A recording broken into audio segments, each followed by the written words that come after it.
Last week, the government presented its final report on the Buffalo crash of Continental 3407, the deadliest U.S. air accident in 8 years. It is the watershed accident. It's become the symbol of everything that's wrong with the industry. The investigation focused on a major transformation in the airline industry. Today's regional airlines are really the backbone of the domestic network system. Tonight on Frontline, correspondent Miles O'Brien journeys into the world of the regional airlines. The major airlines created the regional industry as a way of lowering cost. Investigating the financial pressures. If we didn't move those airplanes, they didn't make any money. Examining the experience of the pilots. Boy, in 9 months you were a captain? Yeah. That's quick. Almost scary, isn't it? And asking what government regulators knew. It was horrifying. I think anyone who read that file would have had the same questions that I had. Tonight, Frontline investigates how corners were cut on safety. I knew that this company was not playing by the rules and something bad is going to happen. And the risks of flying cheap.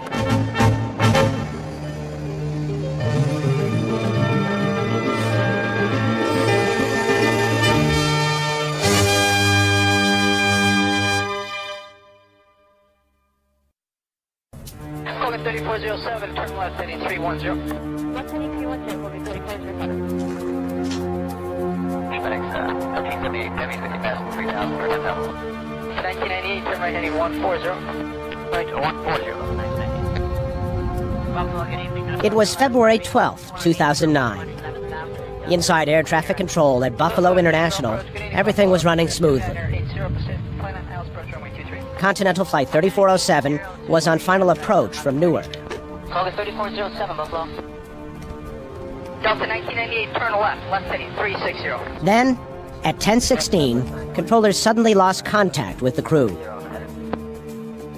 Delta 1998, look off your right side about 5 miles. They scrambled to locate the plane. Just need to talk to somebody at least 5 miles northeast.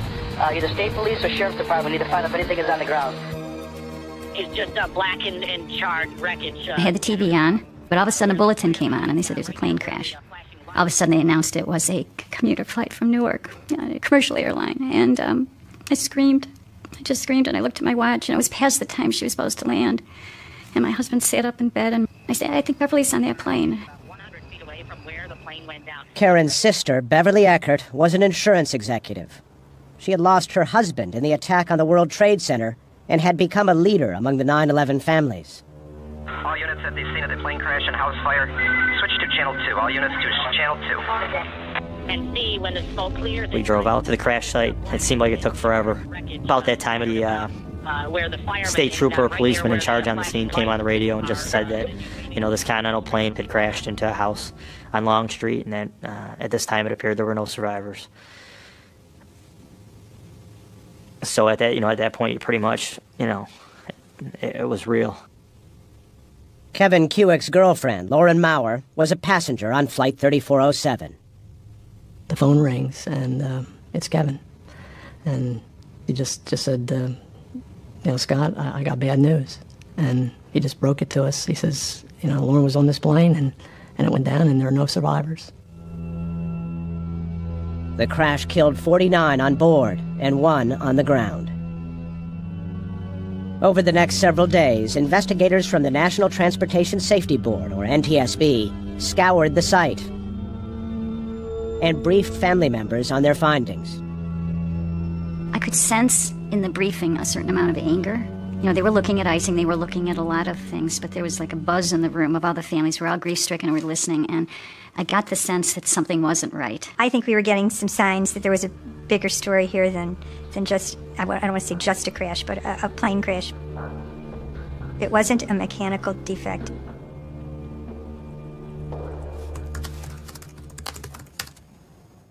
As a pilot myself, and having reported on aviation for more than 20 years, I knew that accidents most always involve a chain of events, a series of underlying causes. I also knew that the downing of 3407 would focus attention on a growing sector of the airline industry. It turned out this Continental flight was operated not by Continental itself, but by a smaller carrier called Colgan Air. She had sent me her itinerary, and you pull it up from orbits and, Continental. Everything on it was Continental, and small print under the flight number was operated by Colgan. no doubt in her mind that when she's buying this ticket, she's buying a flight on Continental, for which she believed she had Continental pilots and Continental safety and Continental service.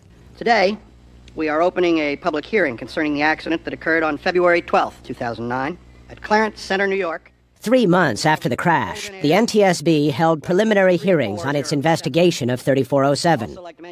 At the start, they played a video depicting the last 2 minutes of flight. Acknowledge today that in our audience, Sitting there, the very tough part was watching the video, the recreation of the flight. What I realized on that flight is the quiet part of the flight. You're descending, you're approaching, and they're 5 miles out of Buffalo. That's a quiet time. And all of a sudden, that plane, and they showed that pitch and roll. And if you count how many seconds, the absolute terror must have been in those. It was horrible. It was horrible.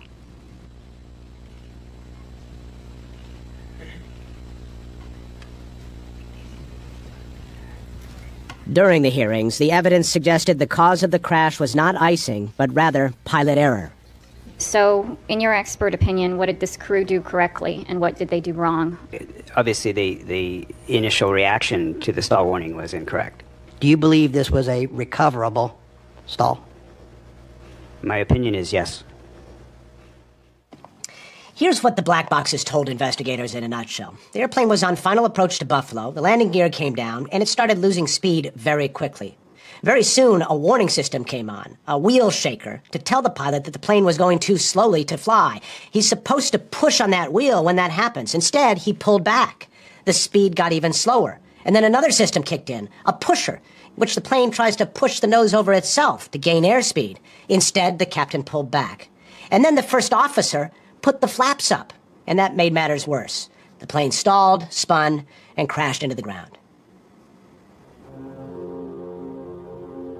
The NTSB investigated the professional backgrounds of the pilots. The captain, Marvin Renslow, was 47.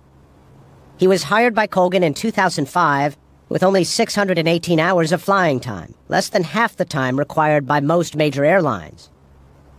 The NTSB found that Captain Renslow had failed 5 performance tests, or check rides, some of which Colgan had failed to discover. The first officer, Rebecca Shaw, 24, joined Colgan in January 2008. She made less than $16,000 in her first year at Colgan and spent the night before the crash commuting from her home in Seattle.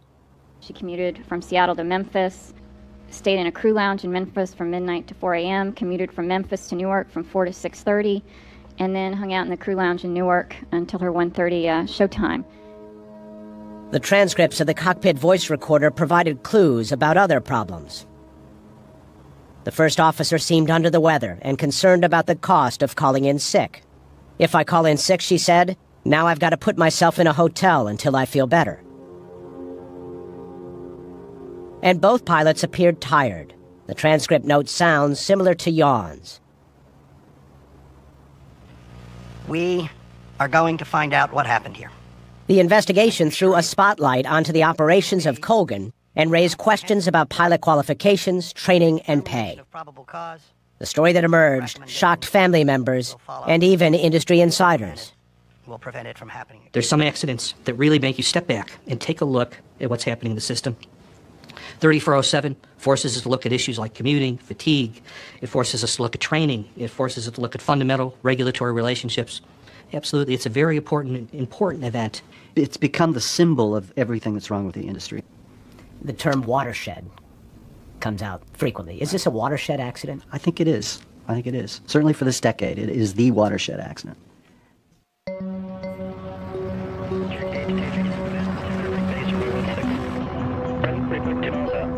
The story of Flight 3407 really begins in Manassas, Virginia, at a regional airport about 30 miles west of Washington, D.C., where I found the roots of Colgan Air. The company's rapid rise as a regional carrier is a story of how the airline industry has changed over the past 30 years. Colgan got its start here in 1965. Hey, Tom, how are you?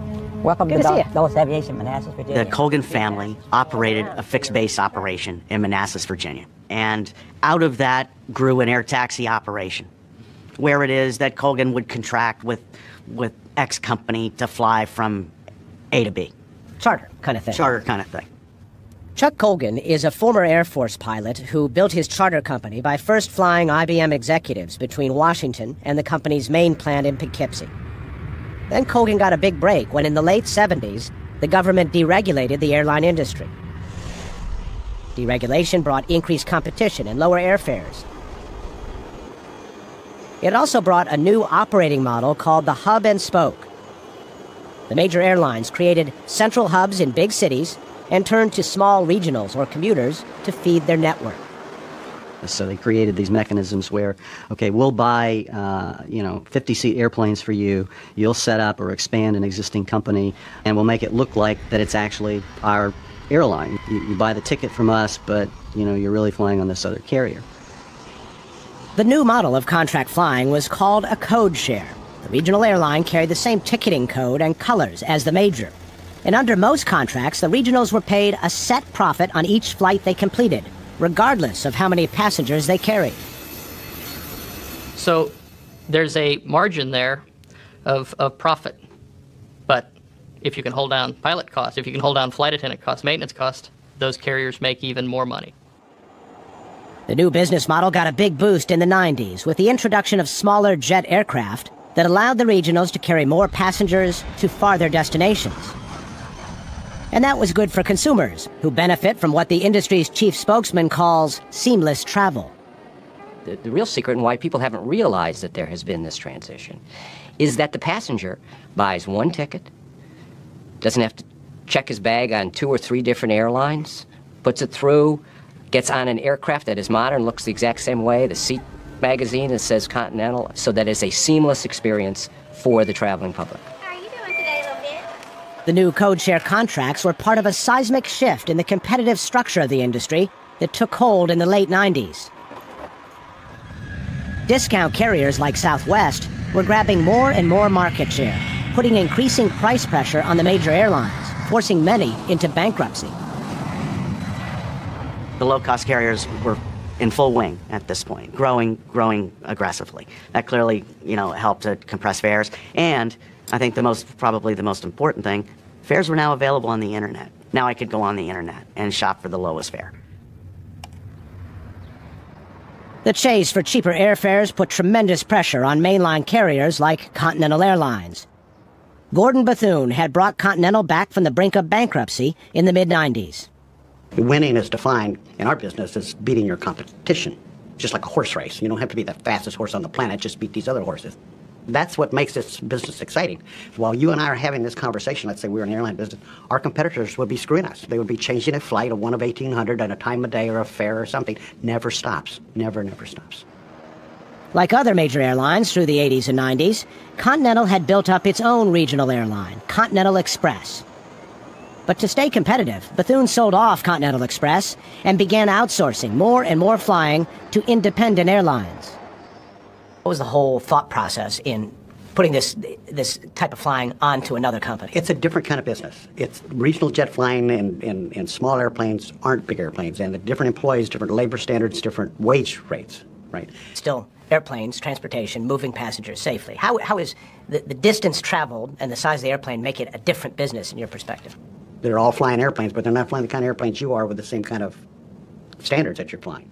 And so you let that operate as it's an independent business because other people are in that business, but you can't afford to have a lot of excess costs and still win a contract. So it makes the management be cost effective. The major airlines created the regional industry as a way of lowering cost. They don't want to pay employees, and I don't care whether it's pilots, flight attendants, mechanics, ground help. They wanted to find a way of getting rid of experience. They wanted to find a way of getting rid of that expensive employee, and let's start this new industry and call it the regional industry. Today, more than half the commercial flights in the United States are flown by regional airlines. The industry really restructured itself fundamentally, and there was decisions made about what services should be insourced to the mainline carriers and what were most efficient to be outsourced. And we ended up with a different structured industry than people have probably anywhere else in the world, where these regional carriers are vitally important. Regional carriers were growing rapidly. By 2005, Colgan had successfully bid and won flying contracts with Continental, U.S. Air, and United Airlines, serving regional markets across the Northeast and throughout Texas. In just 4 years, Colgan had more than doubled in size.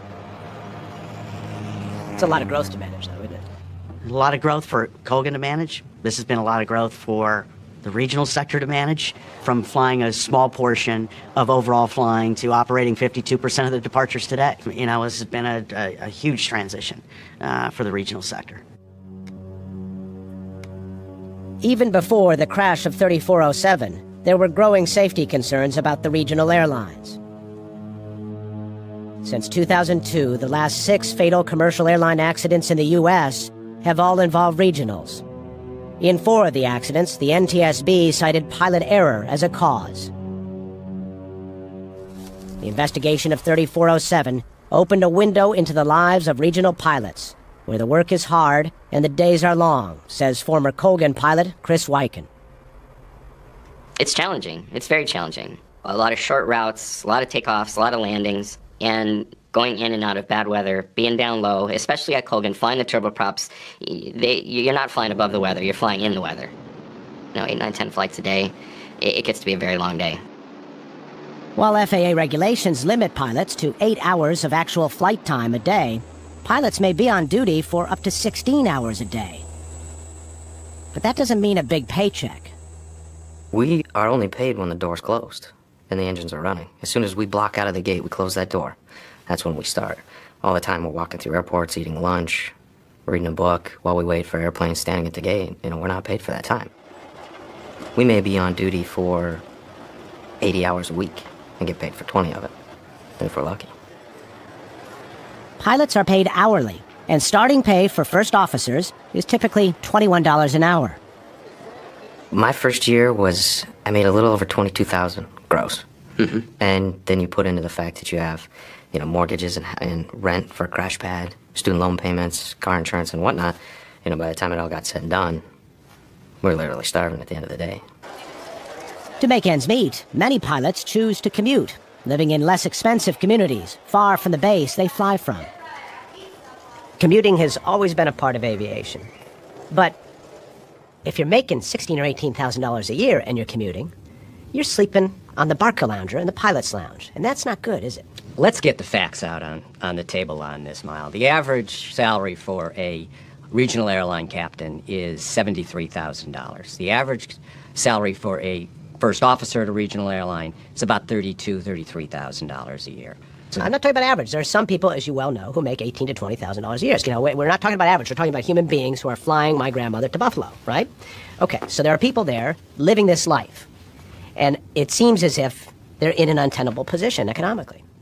Absolutely not, because there are many other people who earn less money than that, who work more days in these communities that can afford it and do it responsibly.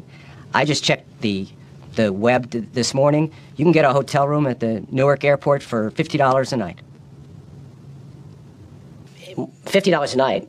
If you're making $20,000 a year, that adds up, doesn't it? Adds up very quickly. If you have a base salary, roughly $1,200 a month is what you take home. $50 a night for a hotel is going to disappear relatively fast. And, of course, I don't know if you've ever tried to find a hotel at that rate near Newark, but... It's most likely not going to be in the safest of neighborhoods. Low pay and high living costs have created an underground housing market in the airline industry. They're called crash pads. Some regional pilots let us inside their crash pads in a northeastern city if we agreed not to reveal their location.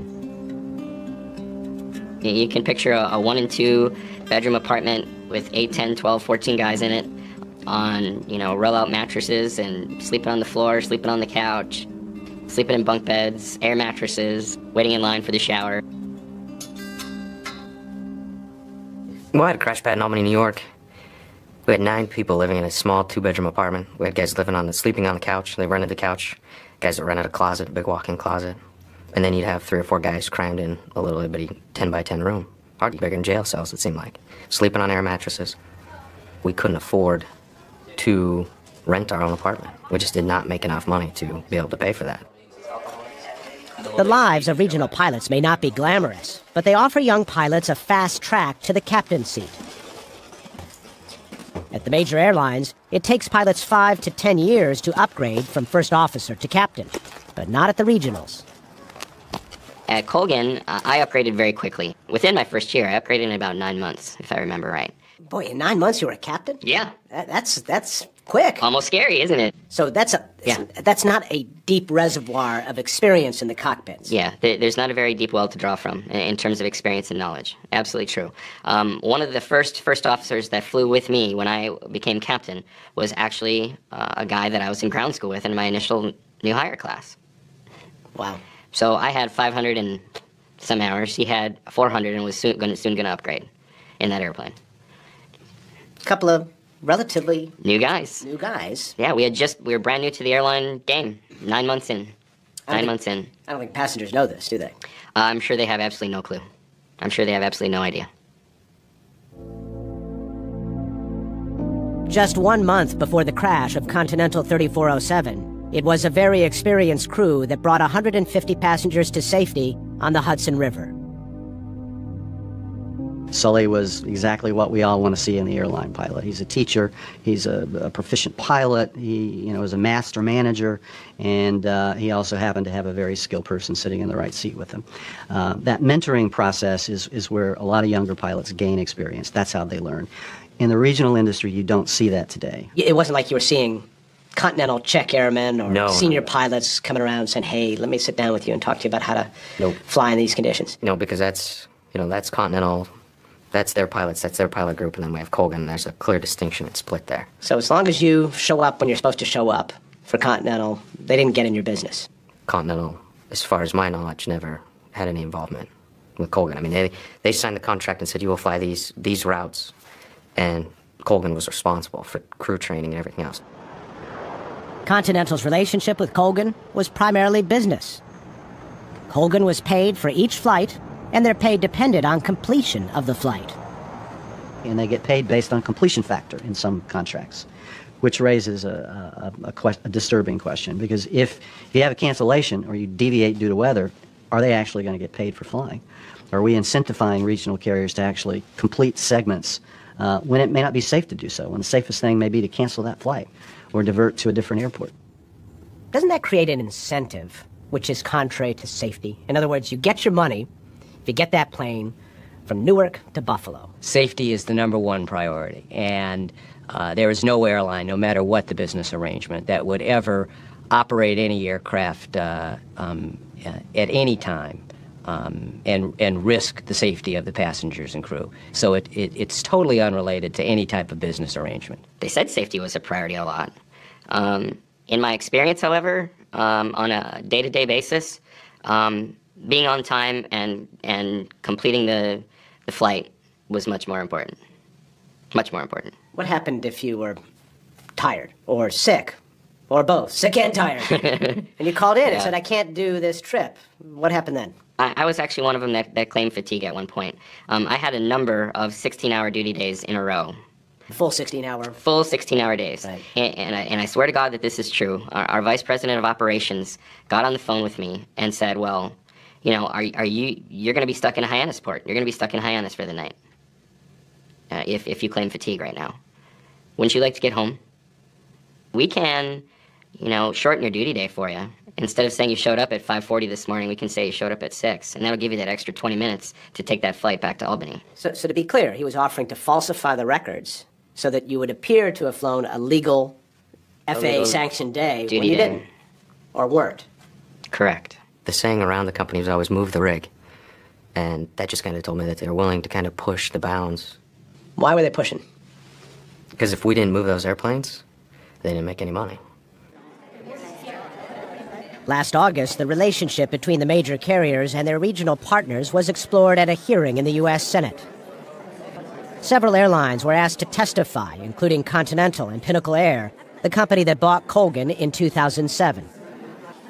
We're going to call this hearing to order. Other Senators probed the extent to which major carriers like Continental take responsibility for the safety operations of their regional partners. And I believe, Captain Gunther, you stated that you didn't believe that network carriers should serve as a safety check for the operations and performance of the regional carriers. I think the position is that's the FAA's job. Chairman, you're correct. We firmly believe that the FAA sets the standard industry-wide.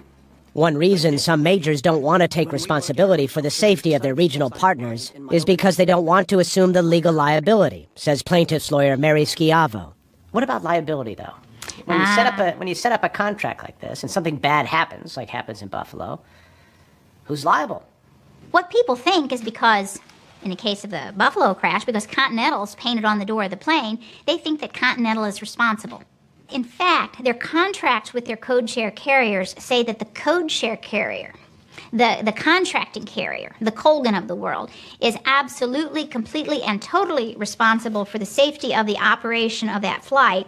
And, by the way, if something goes wrong with that flight, Colgan has to indemnify Continental, or in the past, Indemnify, defend, protect, save, and hold harmless. That's right. That's the term in the U.S. Airways code share agreement with Colgan. They're pretty much all like that. So they go off the hook? Actually, yes. They go and off the hook. This holds up in court? Yes. If we had a bipartisan bill that basically said, from a safety standpoint, from a liability of the major carrier, that there would be joint and several liability for any negligence that occurs by the regional, so that they'd both be responsible when it comes to safety purposes, would you folks support that? Senator, that's beyond my purview. Can you get back to me on that? That's a very important question. Mr. Gunther? Same thing, sir. Senator, we'll get back to you on that. Okay.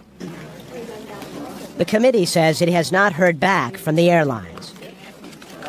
We wanted to ask both Continental and Colgan about their contracts and their relationship, but neither would grant an interview. In the case of Continental, the company has made it very clear that they're not involved in how that airline does its business when it comes specifically to the issue of safety. They don't get in their hair. They say it's up to the FAA. The most important point here about safety in this industry is that there can only be one regulator, because you couldn't have various carriers overseeing with different standards, different rules for any type of aviation, whether it's general aviation, commercial aviation, all flying can only have one regulator, and that's why we have such a safe system that we have today.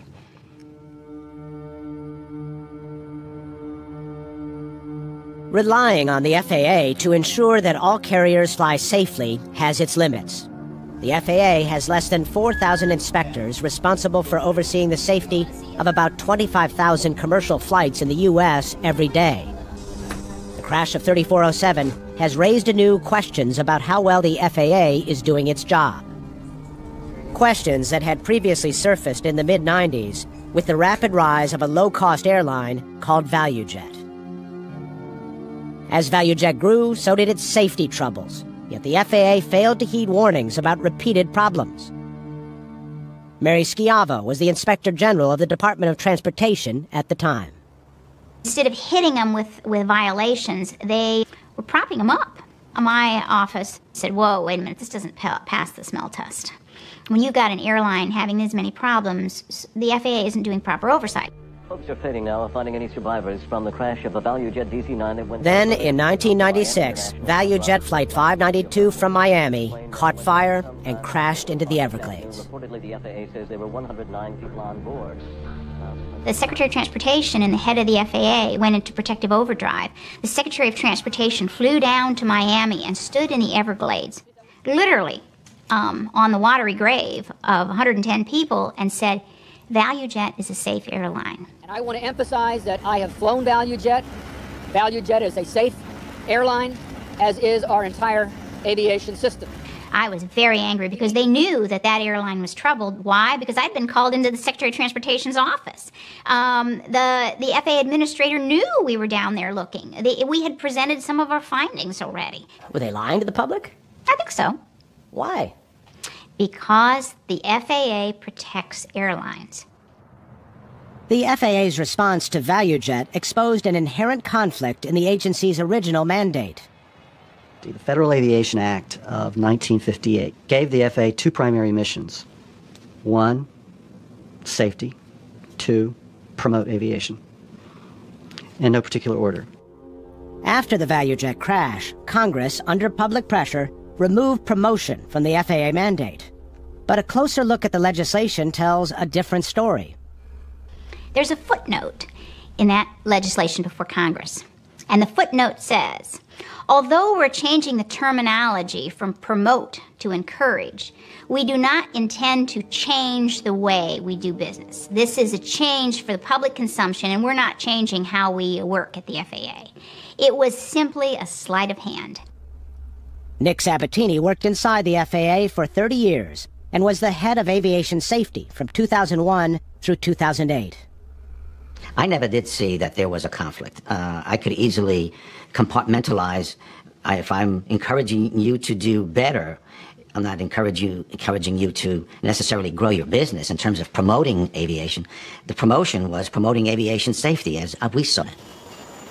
Under Sabatini, the FAA forged a new regulatory approach with the industry called partnership programs. The FAA relied more on the airlines to self-report problems and help identify emerging safety risks. We need to learn what those unknown risks are out there. Who is best positioned to know what risks they see every day? It's people who are operating the system and have their hands on the system every single day. But critics say the FAA's collaborative approach went too far. A policy directive in 2003 called the Customer Service Initiative identified the airlines as the FAA's customers and encouraged the industry to challenge the decisions of FAA inspectors. The problem, though, with the Customer Service Initiative, the way it was pushed, the way it was implemented, the way it was communicated to the workforce, it sent the wrong message. It sent a very bad message to the industry. It sent the message that, look, I can cut a deal. And all you had to do was make a phone call to, somebody that you became friends with over the years and request reconsideration, and it would be taken care of. Both the FAA and industry say their success working together is borne out by statistics, that flying today is safer than ever. Prior to the crash of 3407, it had been 2.5 years since the last fatal commercial airline accident in the U.S. In those intervening years, the United States air transportation system transported 2 billion people, maybe a little bit more. That is the equivalent of having transported the population of the United States more than 6 times without putting a scratch on anybody. But in the airline industry, there's a common expression that the absence of accidents doesn't necessarily mean you're safe. When people say that, what do they mean? What you really have to look at are the thousands of things that lead up to the accident in the first place. Human beings will make a lot of little mistakes that serve as a warning before a big mistake occurs and a big consequence. So what it means to really be safe is to be focused on those little warning signs and catching them early. It's only when we miss a bunch of those warning signs that we have a tragedy. The question in the wake of 3407 is whether the FAA missed warning signs about safety problems at Colgan Air. As early as 1998, Colgan's problems were evident when the company began to grow as a regional airline. Colgan was supposed to upgrade its operations to meet the same level of safety as the major airlines. But in a letter from Colgan to the FAA obtained by Frontline, the company acknowledged it had to make significant improvements in order to meet the more stringent safety standards known as Part 121 regulations. The company committed to making substantial changes in pilot training, record-keeping, management, maintenance, and safety audit systems. The letter was signed by company founder Chuck Colgan. But 7 years later, in 2005, Colgan was still not meeting its regulatory requirements, says Chris Monteleone, who was a lead FAA inspector overseeing Colgan's growing operations. There were not enough managers. There were not enough check airmen. There were not enough maintenance personnel. Were they just overwhelmed? They were acting as if they were overwhelmed. They couldn't control their business, the safety part of their business. Monteleone says he took his concerns about Colgan to his office manager at the FAA, recommending enforcement actions against the company. But his manager, he says, was getting pushback from company president Mike Colgan. Mike Colgan would call, or in some cases it got to the point where he wrote about me to the office manager. And the office manager one time told my team, he said, Mike Colgan is a friend of this office. And that was the message. I mean, it was like, well, we already knew it, but he felt the need to reinforce it. Did you, in the course of that, feel pressure not to stop that growth? In other words, absolutely. Were you seen as a roadblock? Oh, absolutely. The FAA office manager says he does not recall making those statements. But 3 years later, there were still problems when Colgan got another big contract from Continental. Colgan began flying a new airplane called the Q400, the type of plane that would crash in Buffalo. Did you get the sense that everybody was a bit overwhelmed by this airplane? Yes, because there was a lot of growth. It was almost the same thing that was faced with the 2005 expansion, with this 2008 expansion of the Qs. There was a lot of growth, a lot of growing pains suffered by the company as well as the crews, because it was new to all of us. None of us had ever operated this airplane before. In February 2008, Colgan began flying passengers on the Q400. But the FAA was soon concerned that Colgan pilots were having trouble flying the airplane. There were reports that pilots were exercising poor judgment. And Colgan was short on check airmen, or supervisory pilots, for its Q400 fleet. So I guess, were you a little surprised when they came to you and said, we want you to fly and supervise this crew? Very surprised. Why was that? Because I'm not type rated in the aircraft. I'm not qualified in the aircraft. I had never flown the aircraft, and I didn't even know what the limitations of the aircraft were. Let alone it was very unclear as to exactly what we were supposed to be doing. So did you have the sense they just wanted a warm body in that seat? Yes. There were other warnings about the safety culture at Colgan in 2008. In this NTSB file, we found a case that alarmed the FAA. It involved the actions of a Colgan captain on a flight out of New York City. The first officer on the flight was Ben Coates.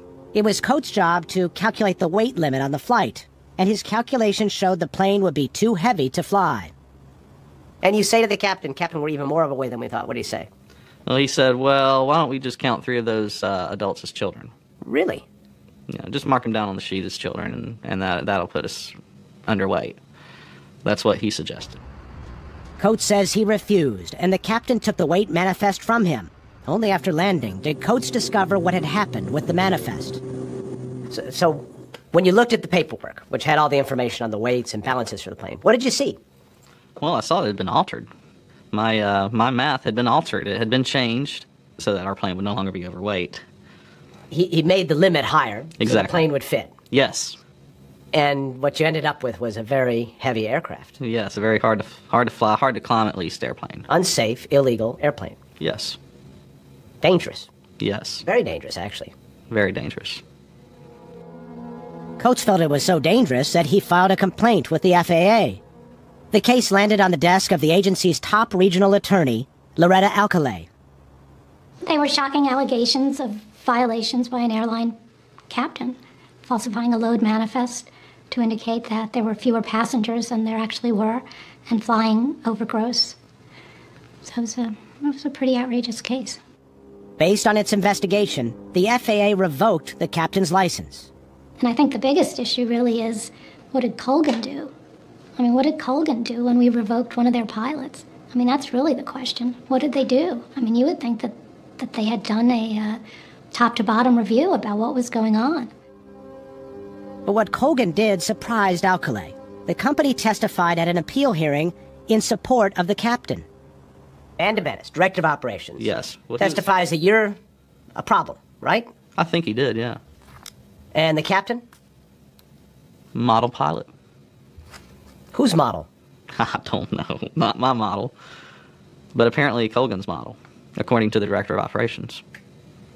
And he said that under oath in an NTSB hearing.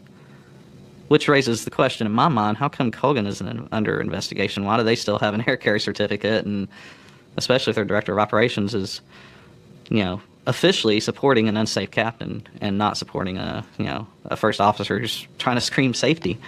I don't understand why they would come in and support him. I mean, it was breathtaking, and horror at the time. I mean, it was horrifying. So that, to you, presented a whole host of other questions about this particular airline, Colgan. I think anyone who read that file would have had the same questions that I had. It just raised red flags as to whether or not there was a corporate culture that needed to be looked at. Frontline has learned that the safety warnings contained in this case were forwarded to FAA headquarters in Washington. It was just 4 months before the crash of Continental Flight 3407.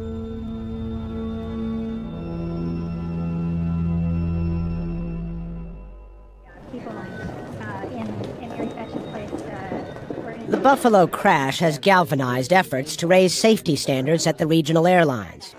We're here because of the 51 lives that were lost on that. The families of the victims are lobbying Congress for legislative changes that strengthen pilot qualifications, raise training standards, and improve fatigue policies. I think the signs were all there in the beginning. I mean, this has all been out there. It just wasn't exposed. And it's a shame that these issues weren't able to be addressed and brought to the forefront until this plane fell out of the sky. Yeah, well, I'll look at. But the fixes the families are pushing have met resistance.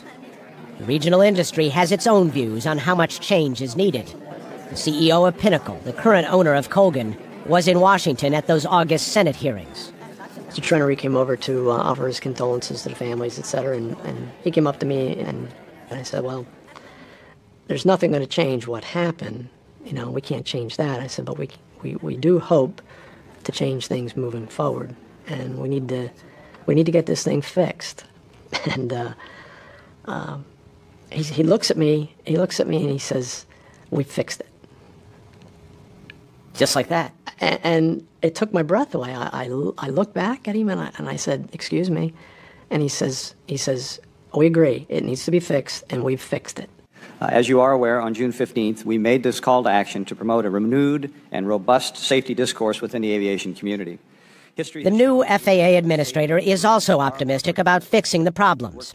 The agency is developing new pilot work rules and has launched an industry-wide call to action that encourages all airlines to voluntarily share their best safety practices.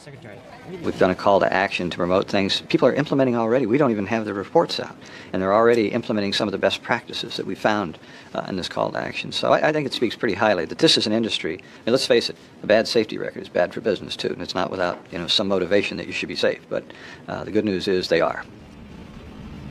It's too early to know what impact these changes will have on safety at regional airlines. But skeptics say they've heard these promises before. We hear from the FAA one level of safety. We heard from the FAA that they no longer promote the carriers. They throw out terms of art designed to lull the public into the belief that all carriers are equally safe. And that was something that they said again and again and again after the ValueJet crash and other crashes. They say all carriers are equally safe. The public is starting to figure out that's not true. Welcome aboard, all groups and all passengers. All groups and all passengers. Some insiders see the need for a more fundamental solution. The industry's problems will not be solved, they say, until the major airlines take greater responsibility for the safe operations of their regional partners. It's just not regulation. The industry needs to step forward and look at how this firewall that was developed because of business reasons between the line carriers and the regionals doesn't make a lot of sense. Your experience, folks, not just in the cockpit, but also the training organizations and the safety experts are up in that other airline, in the big guy. They should be mentoring and bringing along and developing the regional carrier underneath. One thing that absolutely is their obligation is for them to be doing very, very thorough audits of those operators. They ought to be crawling around these regional operators. They need to have their hands on the operation. They need to have their hands on the training programs.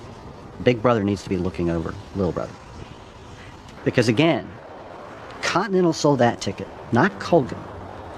People who bought that ticket thought they were flying on Continental, and they thought they were buying Continental safety.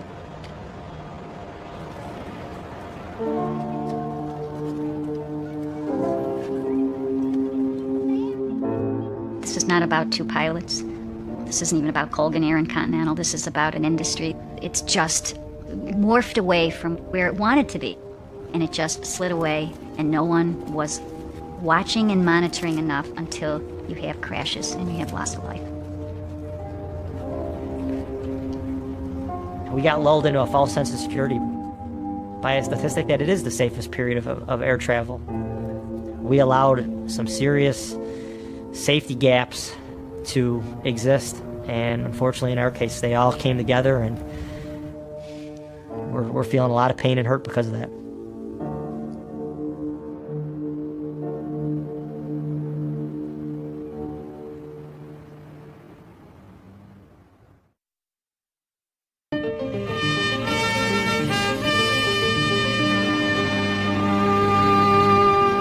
This report continues at Frontline's website, where you can watch the full program again.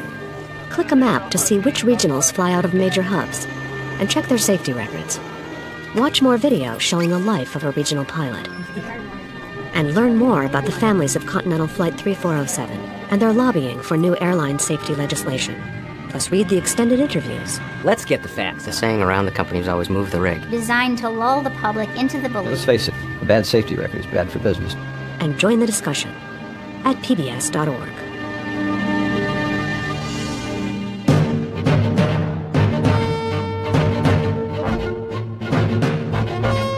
On Frontline. The house was in smoke. The little girl was crying, "Daddy, Daddy." He set that fire and killed those kids. He wouldn't play guilty. He got exactly what he deserved the day they put him to death. This is an accidental fire. Fire does not lie. The state of Texas executed a man for a crime they couldn't prove. Death by fire. Watch Frontline.